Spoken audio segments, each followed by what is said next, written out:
my channel. Jangan lupa subscribe dan bunyikan loncengnya.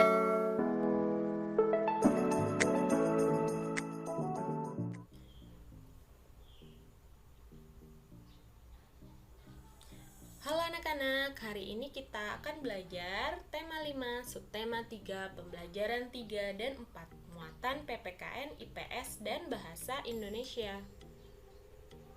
Anak-anak, lihatlah gambar berikut. Di sini ada beberapa warga yang sedang melakukan kegiatan kerja bakti bersama-sama dalam rangka membersihkan lingkungan. Nah, di sini adalah kegiatan ini termasuk kegiatan gotong royong.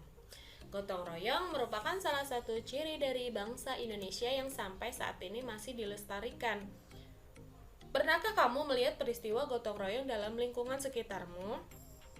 Dalam rangka apakah gotong royong itu dilaksanakan? Nah, menurutmu mengapa sih penerapan sikap gotong royong masih melekat dalam diri masyarakat? Gotong royong dan saling membantu merupakan budaya bangsa Indonesia yang telah ada sejak dulu dan masih ada hingga saat ini. Kegiatan gotong royong dan saling membantu semua pekerjaan akan dengan mudah dan cepat diselesaikan. Namun, sayang budaya tersebut semakin lama semakin ditinggalkan. Jikalau masih ada, budaya gotong royong dan saling membantu hanya dapat dijumpai di daerah pedesaan. Di daerah perkotaan sangatlah sulit kita menjumpai budaya tersebut. Nilai-nilai sosial dan budaya di masyarakat perkotaan dengan pedesaan itu berbeda.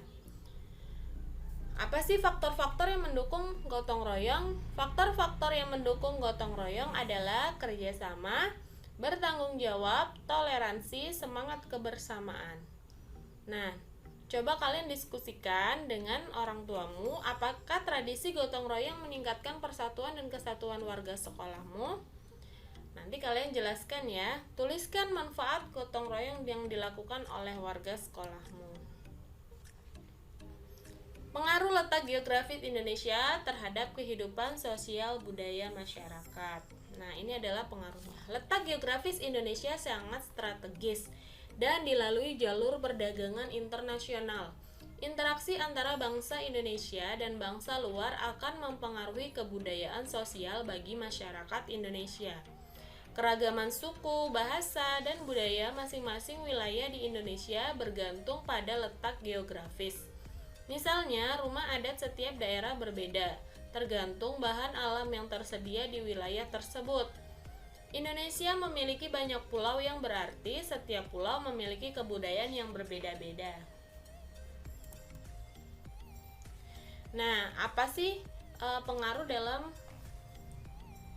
letak geografis ini? Nah, dengan adanya letak geografis Indonesia ini juga berpengaruh dalam persatuan dan kesatuan dalam bidang ekonomi.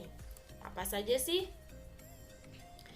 Nah, dalam hal seperti ini, manfaat persatuan dan kesatuan dalam kegiatan ekonomi yaitu kebutuhan ekonomi akan tercapai, kemudian membuka lapangan pekerjaan, mengurangi jumlah pengangguran dan meningkatkan kesejahteraan masyarakat. Dengan adanya kegiatan ekonomi seperti ini, nah pasti setiap orang akan bisa memenuhi kebutuhan hidupnya. Kemudian mereka akan memiliki pekerjaan, kemudian mengurangi jumlah pengangguran dan masyarakat akan sejahtera, semua bisa makan.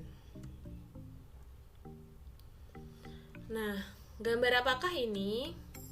Ya, ini adalah sebuah gambar yang memperlihatkan salah satu kenampakan alam laut wilayah Indonesia.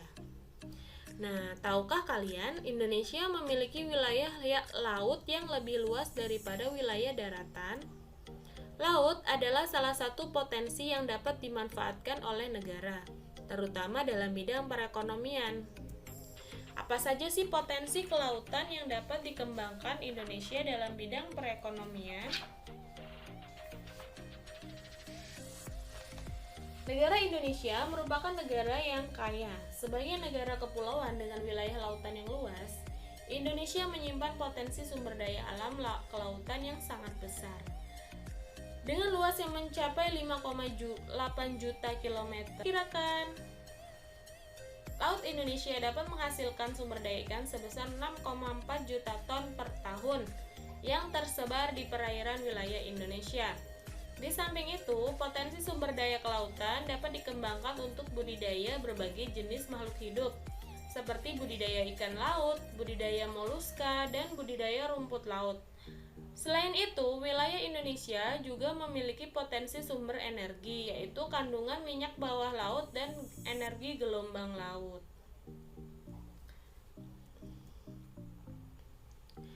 Nah, anak-anak, kita akan belajar membuat kesimpulan berdasarkan informasi dalam teks. Nah, apa saja sih langkah-langkahnya? Yang membacalah teks secara keseluruhan, temukan ide pokok dalam setiap paragraf, tuliskan ulang ide pokok tersebut menggunakan bahasamu sendiri dalam bentuk poin-poin, rangkailah ide pokok tersebut dalam bentuk paragraf.